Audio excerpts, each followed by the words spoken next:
a nuestro embajador ante la Organización de Estados Americanos, José Alberto González. Todos lo conocemos como Gringo.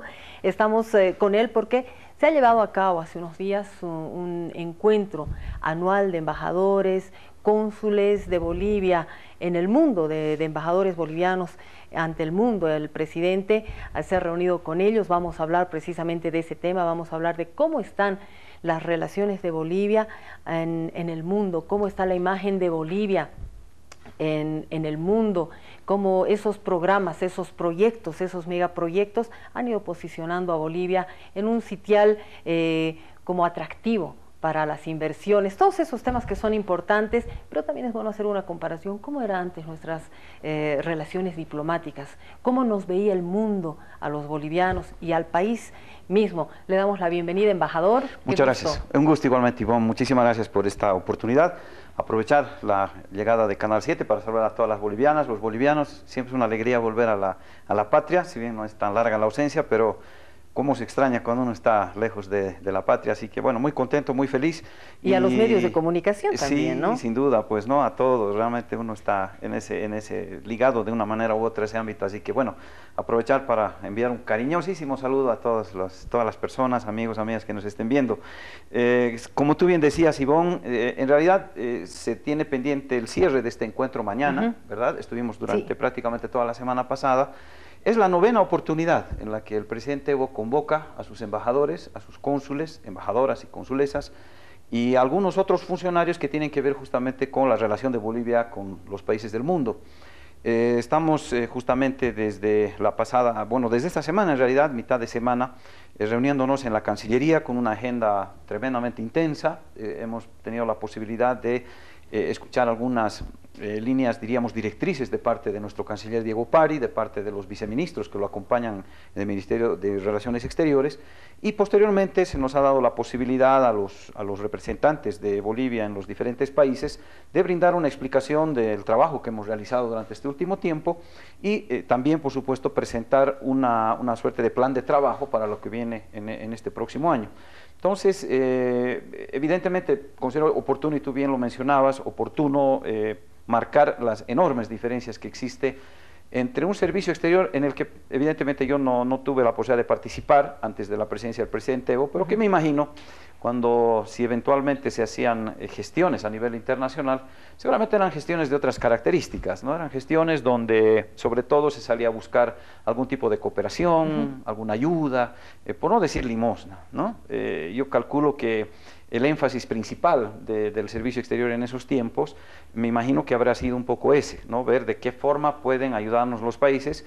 Digamos, me imagino yo a los embajadores dando lástima, digamos, allí, pasando el sombrero en diferentes lugares, ¿no? En fin, en una situación que ponía sin duda no solamente al servicio exterior, sino a todo el país, en una situación de mucha precariedad, de mucha vulnerabilidad. Todos nos veían como el país limosnero, como el país chiquitito, pobrecito, al que había que darle una ayudita. ¿No? Pero hasta nosotros mismos nos veíamos como limosneros. Pero naturalmente, pues eso que se trabaja, eso que se irradia desde las altas instancias del gobierno, sin duda repercuten en el ánimo de la gente, es decir, el estado de ánimo de los bolivianos, y yo lo he vivido cuando he sido cónsul, incluso cuando he sido migrante en la Argentina. Tú encontrabas a algún boliviano por la calle y se negaba que era boliviano, ¿no? Decía, yo soy peruano, yo soy ecuatoriano, soy de Jujuy, de Salta, pero no eran bolivianos. Y yo le decía, tú eres cochabambino, ¿no? Y al final de 10 minutos, cuando yo le decía que yo también era boliviano, y terminaba admitiendo. ¿Por qué? Porque un poco que te daba vergüenza, ¿no? O sea, decías, escucha, siempre mirados como el patito feo de la región y uno de los patitos feos de América Latina. Entonces, yo creo que esa imagen sin duda se ha modificado, yo diría, hecho un giro de 180 grados. Hoy Bolivia tiene una presencia muy fuerte. Yo me imagino los anteriores servicios exteriores, antes de la presidencia de nuestro presidente Evo, yo me imagino que la voz de Bolivia en estos foros internacionales prácticamente no se escuchaba, ¿no? Es decir, Bolivia tenía que repetir como lorito, o levantar la mano, o aprobar ciertas cosas, porque estaba condicionado obviamente a que si no lo hacía, no le llegaba la limosna del fondo, del banco, o de algún otro mecanismo de cooperación bilateral. Hoy la situación es diferente. Hoy Bolivia tiene una situación muy distinta, que para empezar, en términos económicos, le permite a Bolivia pues llevar adelante con soberanía, sin ningún tipo de intervención, su planificación, la forma en la que quiere Bolivia invertir sus recursos, la forma en la que Bolivia planifica su desarrollo. Y bueno, yo creo que eso sin duda ha hecho que Bolivia, a la par de tener esa independencia, diríamos, o esa comodidad o esa flexibilidad que te da el hecho de tú ser solvente y no necesitar que nadie te dicte las recetas para aplicar en tu país, eso obviamente ha permitido que Bolivia vaya recuperando de a poco también su voz. Lo más reciente y lo más impactante, sin duda, ha sido nuestra presencia en el Consejo Permanente de Seguridad de Naciones Unidas. Un ámbito en el que se ve ni más ni menos que la seguridad del planeta, la seguridad del mundo, de la Tierra. Y allí tuvimos, como todos seguramente estarán recordando, hasta finales del año pasado, la importantísima presencia de nuestro embajador Sacha Llorenti, ¿no es cierto?, en un foro, reitero, de unas características tan significativas, ¿verdad?, que la han puesto a Bolivia en un sitial realmente importante. Pero ese es un foro, sucede lo mismo en otros ámbitos. Recordarles que en la propia Naciones Unidas, que es la máxima instancia de la humanidad en términos de relaciones multilaterales, por ejemplo, iniciativas como la del agua, ¿no?, como el tema de los derechos de pueblos indígenas, en fin, temas que probablemente si Bolivia los hubiera planteado hace 20, 30 o 40 años, probablemente no hubiera tenido ningún éxito, ningún suceso. Y tan tradicionales como el Amazúa, Mayuya, Maquella, que ahora otros países quieren replicar, esos preceptos que hacen a la tradición y a la vida misma y a la esencia de Bolivia. Entonces, sintetizando, Ivonne, en términos de manejo económico, los cambios que se han producido en nuestro país, el hecho de que hoy Bolivia, por un nuevo año consecutivo, se constituye en el campeón de crecimiento del PIB en la región, en Sudamérica, y el segundo en crecimiento en América Latina, ¿no?, que eso sin duda es un elemento que probablemente muchos quieran soslayarlo, pero es un elemento fundamental. Yo incluso he escuchado a alguna gente que dice, pero eso no importa, ¿no? ¿Cómo que no importa, no? Cuando no crecíamos éramos todos pobres e importaba, porque la gente no tenía plata para a veces ni siquiera comprarse una camisa o comprarse un par de zapatos. Entonces, hoy estamos hablando de un país que sigue creciendo, que tiene un muy buen horizonte. Las perspectivas de crecimiento para este año siguen siendo por encima del 4,5%, y no lo dice el Evo, no lo dice el Álvaro, ni nuestro ministro Guillén. ¿Quién lo dice? Lo dice el Fondo Monetario, lo dice la CAF, lo dice la CEPAL, las máximas instancias de la economía del mundo. Claro que hay gente que no le gusta escuchar eso, preferiría que más bien estemos en otro escenario, pero reitero, esa situación económica distinta ha hecho que Bolivia recupere su presencia, recupere su imagen a nivel internacional, y hoy Bolivia se constituya en un país que es escuchado, un país que es respetado, y yo creo que hay definitivamente una mirada muy distinta a nuestro país. Y por supuesto todo eso tiene que trasladarse al equipo de embajadores, encargados de negocios, cónsules, que representan a esta nueva Bolivia. En ese contexto, evidentemente, ayer hasta el final de la tarde tuvimos una importante reunión con el presidente, donde se terminó de delinear cuáles van a seguir siendo, creo yo, porque se ha ratificado el rumbo, cuál va a seguir siendo el elemento que va a dinamizar la actividad del Servicio Exterior Boliviano. Allí tenemos asuntos como, por ejemplo, la promoción del multilateralismo.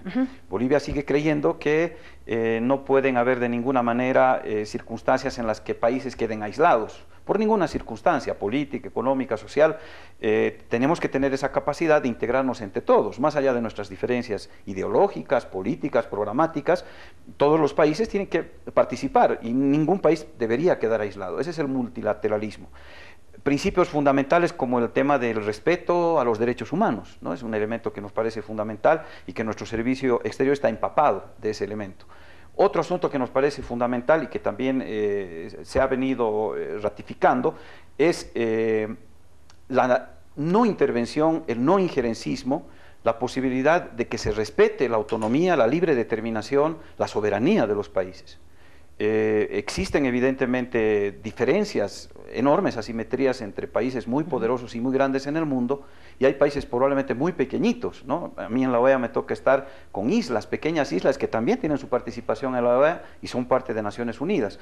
No porque haya esa diferencia o esa asimetría en términos de tamaño económico, población o territorial, el país grande se va a tener que imponer y someter, ¿no es cierto?, o entremeterse en los temas del país pequeño. Eso definitivamente no es una buena práctica, y en eso nosotros seguimos obviamente trabajando. Y en lo que hace estrictamente a los intereses del Estado, pues el mandato del presidente, que viene repitiéndose durante varios años, en el caso de la OEA, digamos, no nos toca tanto esto, pero sí al resto de los embajadores en el ámbito bilateral, que es de país a país, que es atracción de inversiones, en un país diferente, en un país donde se respeta la inversión, en un país donde hay una situación económica estable, donde hay un muy buena perspectiva en lo económico, en lo social. Segundo, promoción de nuestros productos y exportación de nuestros productos. Se ha hecho un interesante trabajo sobre la oferta exportable de Bolivia, ¿no es cierto? Productos como la castaña, como productos derivados de la fibra de alpaca y de llama, temas vinculados a la quinoa, ¿verdad?, carne. Se ha abierto una interesante cartera de productos, de alimentos, y que naturalmente el embajador tiene que empezar ahora a acomodarlo en esos mercados. Hay mercados muy interesantes que están hoy todavía no muy explorados. La tarea que nos ha encomendado el presidente es justamente esa: hacer que las exportaciones de nuestros productos, sobre todo los no tradicionales, se vaya incrementando.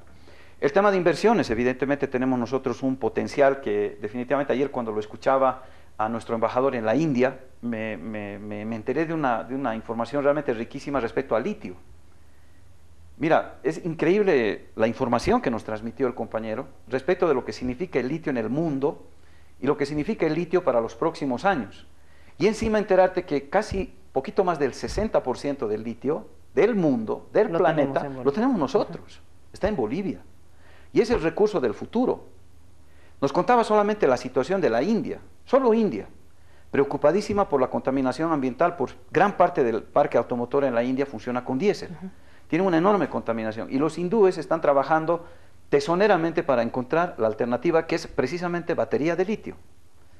Y el horizonte que tenemos en el tema del litio, yo creo que es mucho más prometedor incluso que el del propio gas, incluso que el del propio Mutum, que pronto se echa a andar justamente la construcción de la planta que va a ser la posibilidad después de exportar fierro y de producir fierro para nuestro mercado.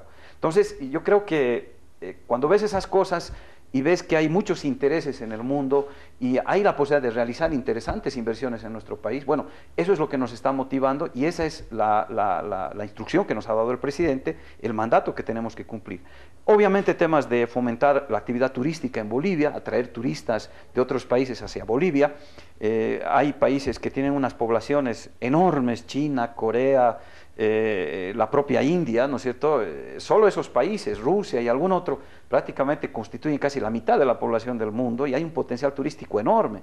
Tenemos aquí bellísimos atractivos, hay países que con mucha menos oferta que la nuestra atraen cantidades de turistas. Entonces, es otro de los mandatos importantes, ¿no? Entonces, yo creo que en general el tema consular, no puedo olvidarme del tema consular. Yo he sido cónsul durante un tiempo y evidentemente está claro que ha habido un giro también, ¿no? Es decir, cuando uno se hizo cargo por primera vez de estos consulados que venían de la anterior forma, definitivamente eran consulados donde se maltrataba al ciudadano, no se le prestaba la atención y el auxilio correspondiente. Hoy hay una lógica totalmente distinta. Hoy el consulado se ha vuelto definitivamente la casa del boliviano, es el lugar al que el boliviano puede llegar con confianza a pedir un documento, a pedir asistencia, a pedir ayuda, ¿no? Entonces yo creo que el mandato del presidente ha sido ese, que se siga enriqueciendo, que se siga mejorando el trabajo de nuestros cónsules y nuestras consulesas, y obviamente el compromiso de mejorar la calidad de los servicios que se les brinda, desde los certificados de nacimiento, certificados de antecedentes penales, carnet, ¿no es cierto? Y ahora que viene también otro elemento importante, que es el empadronamiento, ¿no? Se tiene que garantizar que ese derecho que tienen los migrantes en el mundo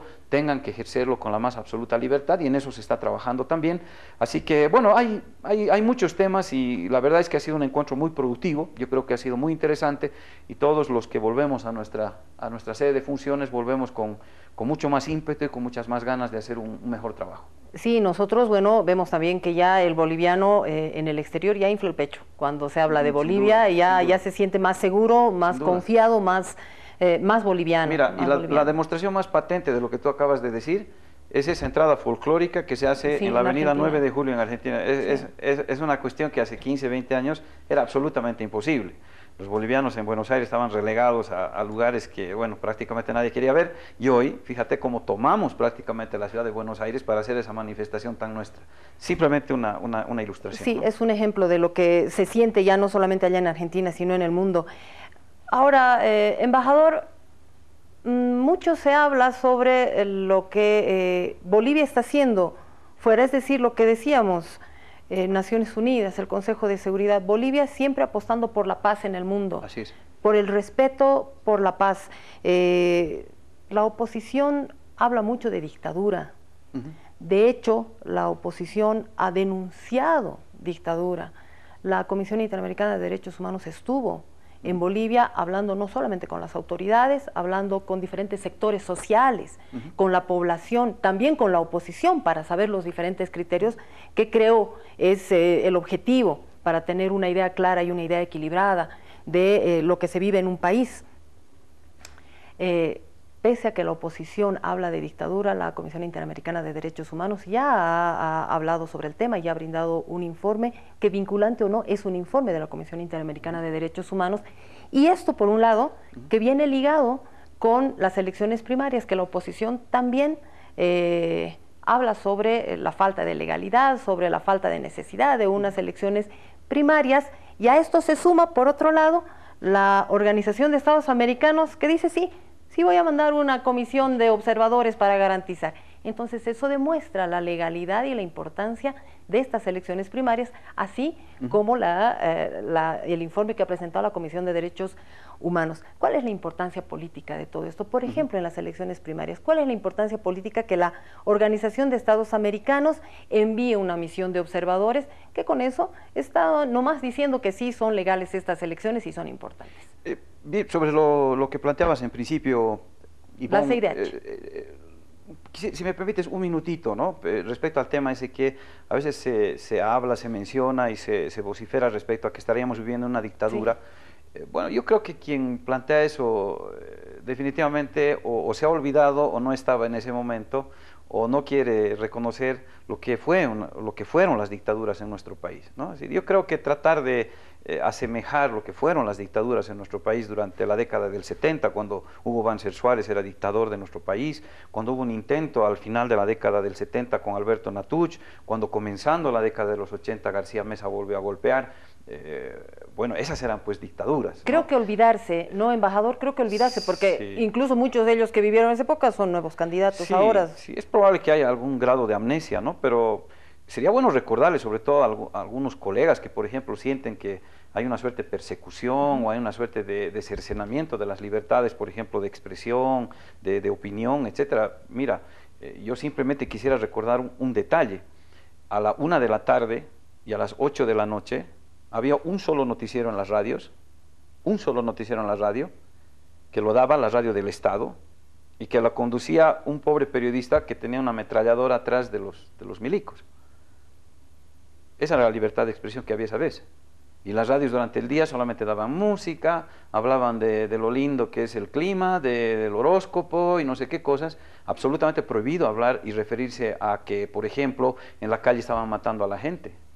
O referirse a que mi mamá ha desaparecido, que mi hijo no aparece, no ha vuelto de la universidad. O que cerraban la universidad, o que no había para comer. ¿Dónde se quejaba la gente aquella vez? ¿Dónde estaban los periodistas? ¿Quién podía hacer ejercicio libre del periodismo y de la libertad de opinión y de expresión? Eso era dictadura, cuando tenías un solo informativo todo el día y una sola radio, y todas las radios de Bolivia tomaban cadena. Se deben acordar las personas que tienen 45, 50, 60 o más años. La cadena nacional de radio sonaba una marcha militar y todos a colgarse del noticiero, y esa salía la noticia. El excelentísimo señor presidente Luis García Meza dice que el país va de maravillas, qué lindo, todos felices. Eso pasaba pues en los 80. Entonces pretender asemejar o tratar de hacer un esfuerzo de que lo que hoy vivimos se parezca a aquel momento es pues definitivamente algo irracional, no tiene sentido, ¿no? Es decir, no se puede jugar con eso. Y probablemente quieran un poco engañar a la gente que no estuvo en ese momento, que no conoce esa parte de la historia, pero es bueno que los changos sepan lo que pasaba, ¿no? Es bueno que sepan que pasaba lo mismo, solamente había Canal 7. Y en Canal 7 lo propio, daban un solo noticiero. Tú ibas al mercado y en el mercado no había nada. Y te mostraban imágenes de archivo donde se caían las naranjas, los panes y todo al suelo se caía de tan lleno que estaba el mercado. Tú corrías al mercado y el mercado estaba cerrado. Esa era la libertad de expresión, esa era la dictadura. Esa era la dictadura cuando, mira, voy a poner un ejemplo tan pedestre, tan personal además, pero que da la pauta. Yo me casé a las 11 de la mañana. ¿Sabes por qué me casé a las 11 de la mañana? Porque el toque de queda era a las 9 de la noche. Tú a las 9 de la noche no podías caminar por la calle. Eso es pues dictadura. Es decir, a los que hemos vivido en esos tiempos no nos van a venir a querer hacer creer que lo que estamos viviendo hoy es cercenamiento de libertades, es dictadura, por favor, por favor. Es decir, no confundamos a la gente, no engañemos, y yo desafío a los jóvenes, a las personas que probablemente no han estado en ese momento, que revisen un poco la historia, que vean los periódicos. Hay que leer los periódicos de qué pasaba en los 70, qué pasaba en los 80, cómo vivía la gente, cómo sufría la gente. Incluso los 90 y luego, ¿no? Cuando nuestro país era considerado el más pobre junto con Haití, los patitos feos de toda América Latina, ¿no? Entonces, bueno, ahí yo creo que era distinto. Permíteme cerrar ese paréntesis respecto al tema de la OEA. En efecto, hubo visitas de algunos relatores que han venido a ver aquí in situ qué era lo que estaba pasando, uno justamente de libertad de expresión. Él hizo su informe, evidentemente recogió todos los datos que le acercaron, etcétera. Y bueno, seguramente al no haberse pronunciado en sentido de que la libertad de expresión en Bolivia ha muerto o que hay un cercenamiento de los derechos de expresión, de opinión o de pensamiento en Bolivia, no ha habido ninguna manifestación de ese tipo. Yo trabajo coordinando con todos ellos y no hemos escuchado ningún informe, alguna preocupación, por ejemplo, y lo voy a decir sin ningún tipo de complejo, cuando se conoció esa filtración oficiosa que habían hecho algunos miembros de la policía, ¿no es cierto?, haciendo algún seguimiento, algún periodista, eso fue cuestionado, ¿no es cierto?, y fue un tema que, por cierto, al gobierno tampoco le ha parecido un tema que sea correcto, y esa no tiene que ser una práctica de ninguna manera naturalizada. Es decir, el periodista tiene que tener la más absoluta e irrestricta libertad para hacer su trabajo, que es lo que se le garantiza, y el presidente siempre pide que se garantice para los compañeros periodistas. Respecto al tema de comisiones y de temas vinculados justamente a las actividades de la comisión, está confirmado para Sucre del 7 al 15, del 7 al 15, la presencia del 171 periodo de sesiones extraordinarias de la Comisión Interamericana de Derechos Humanos. Se trata de una actividad que se realiza, por norma, debiera realizarse cuando menos 2 veces al año, y en estos últimos años lo que ha hecho la CIDH ha sido sesionar 4 veces por año. A mí personalmente me ha tocado estar justamente en el periodo 170, que se realizó en Washington, y fue la ocasión justamente en la que 2 ONGs, ¿no es cierto?, un poco transmitieron el posicionamiento de la oposición respecto a la inviabilidad de la repostulación del presidente Evo y del vicepresidente Álvaro. Entonces, hemos estado participando en esa sesión, seguramente recordarán ustedes. Lamentablemente, y en esto una vez más se generan expectativas falsas. Yo recuerdo que ese día incluso se decía que con esta determinación que iba a tomar la CIDH se acababa el binomio, se acababa ¿no?, y los masistas y no sé qué historia. No, nada que ver, o sea, yo lo dije en su momento, pero claro, obviamente cuando alguien trata de tergiversar o de generar confusión, a veces incluso la gente le cree más al que miente y al que tergiversa que al que te está diciendo, perdón, pero el reglamento dice esto. Y el reglamento, en este caso, de lo que va a suceder en Bolivia, también lo dice claramente. En este periodo de sesiones no se va a hablar de temas vinculados al país. Y no porque lo diga el gringo, ni porque lo diga algún dirigente del MAS o lo diga el presidente. Va a suceder así porque así lo dice el procedimiento. Cuando la CIDH sesiona en un país, todas las audiencias que se realizan en ese contexto no tocan temas vinculados al país sede, ¿no? Tienen que revisar el procedimiento, los que consideren que yo estoy faltando a la verdad.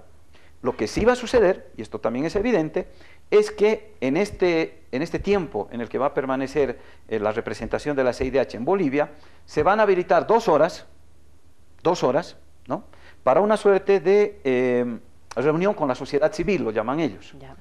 Son 2 horas donde van a escuchar los comisionados la intervención de instituciones, agrupaciones, personas, quienes quieran participar, y cada uno va a tener seguramente, según la cantidad, hasta 10 minutos para intervenir. En esa oportunidad los comisionados van a escuchar, van a tomar seguramente nota de lo que se les manifieste, si les entregan algún documento lo recibirán, ¿no es cierto? Pero no es que al cabo de esa audiencia se van a sentar los comisionados y van a decir, sí, definitivamente la gente que ha venido acá a criticar o a cuestionar tiene razón, así que mejor que pase esto. No va a pasar eso. ni con el caso de esta audiencia pública en la que recibirán la visita seguramente de algunas instituciones, unos que estarán a favor, otros que estarán en contra, ¿verdad? Pero el resto de las audiencias son de temas que son de otros países. ¿Cómo son las audiencias? Son 25 audiencias que se realizan de manera paralela en 2 mesas. Cada audiencia dura 1 hora. Fue lo que pasó cuando fueron justamente las 2 ONGs en nombre de la oposición a plantear el tema de la sentencia constitucional. ¿Qué pasó? 15 minutos para la parte que solicita la audiencia, 15 minutos para el Estado aludido, y en el resto del tiempo los miembros de la comisión pueden hacer preguntas, alguna consulta, alguna cuestión, y se termina. Generalmente no dura ni 1 hora, pero son absolutamente celosos con el tiempo. ¿Por qué? Porque tras esta audiencia viene la próxima, y la próxima, y la próxima, ¿no? Quiero comentarte que las temáticas que se abordan en estos periodos de sesiones son de lo más diverso. Van desde reclamos por temas de derechos humanos de poblaciones indígenas, va por el tema de medio ambiente, va por temas de acoso político, en fin, son denuncias, ¿no es cierto?, que hacen llegar las instituciones, las personas, las ONGs, quien quiera pueda hacer una denuncia, y la comisión y el procedimiento le da la chance al Estado aludido, acusado en este caso, de defenderse. Eso fue lo que pasó con nosotros en la 170, que como recordarás tú, tras la participación de 15 minutos de estas personas, tomaron la palabra por 15 minutos nuestro ministro Héctor Arce, nuestro canciller, estuvo también el procurador Pablo Menacho, y allí se terminó, hicieron algunas preguntas y quedó allí la situación. ¿Qué pasa con estos periodos de sesiones?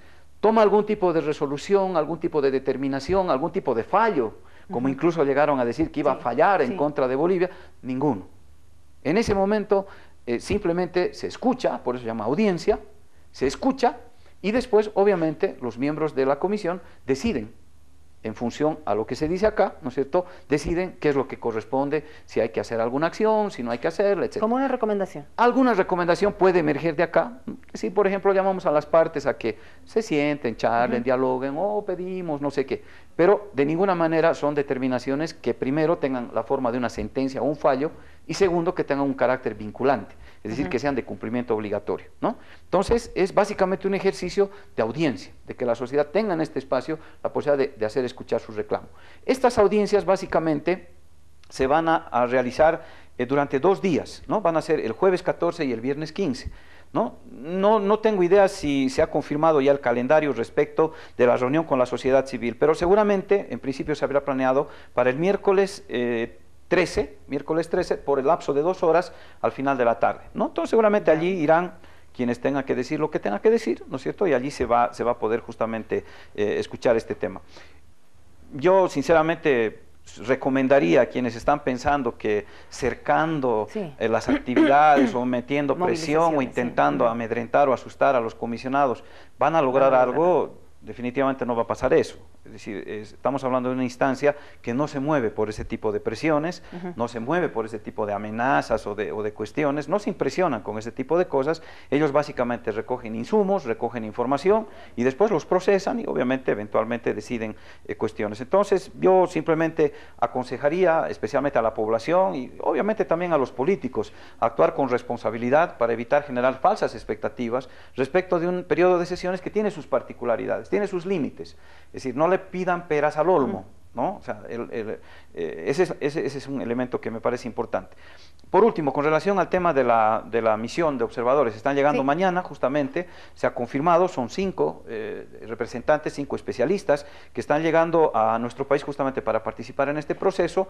Ellos básicamente vienen para hacer la tarea de observación al tema de organización y tecnología electoral, ese va a ser el énfasis, y básicamente el compromiso de la Secretaría General de la OEA, del señor Luis Almagro, y por supuesto de todos los mecanismos que tienen que ver justamente con el tema de acompañamiento electoral, apuntan justamente al fortalecimiento de las instituciones y por supuesto al fortalecimiento de los procesos electorales. En las conversaciones que he tenido con el señor Almagro, él me ha manifestado que todo lo que se haga para fortalecer la democracia, todo lo que se haga para fortalecer y estimular la participación de los ciudadanos, contribuye definitivamente para el mejoramiento de la democracia, para el mejoramiento de la calidad de la democracia. Incluso se comenta y se dice que se está gastando mucho dinero, pero él me decía, cuando estamos hablando de fortalecer la democracia, no se puede hablar de que la plata se está malgastando. Definitivamente es un ejercicio democrático que evidentemente tiene sus particularidades, quizás no es lo que ojalá sea de aquí a unos años cuando nuevamente se siga implementando este tema, que sea realmente una competencia interna, etc., o lo que tú quieras, que hayan 2, 3, 10, 20 binomios. Bueno, hoy estamos haciendo un primer experimento.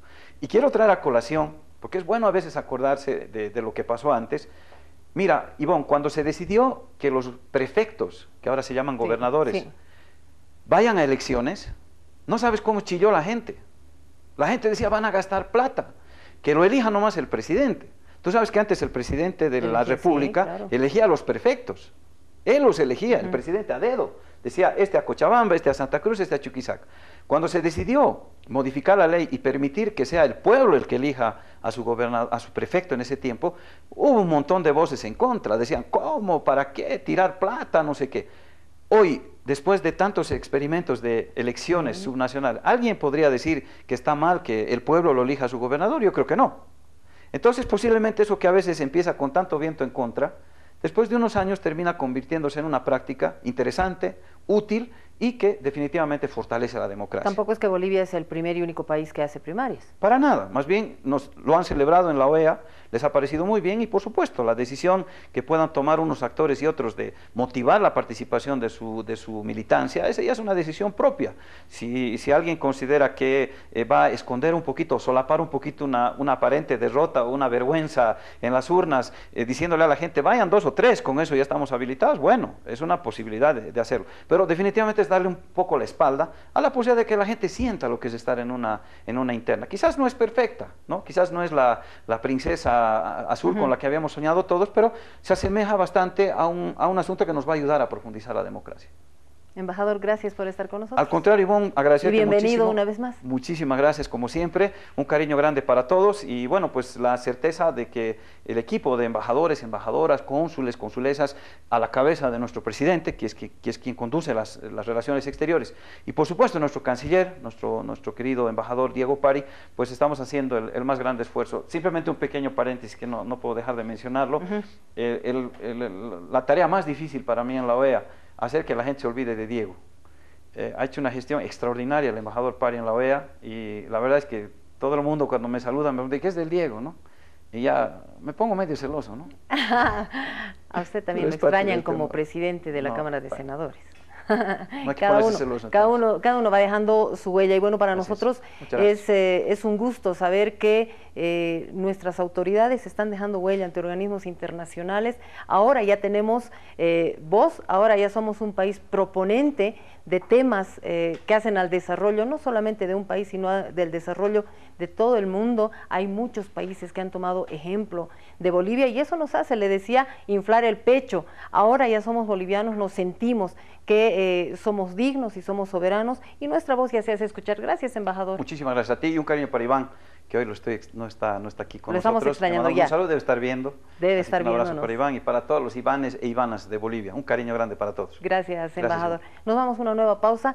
Enseguida nada más estaremos hablando sobre una preocupación para los paceños, ese relleno sanitario de Alpacoma que nos está preocupando por el daño medioambiental. Ya veíamos en imágenes niños con barbijos, niños que se quejaban de dolores de cabeza. Vamos a ver qué es lo que está sucediendo en ese tema con la viceministra de Medio Ambiente. Espérenos.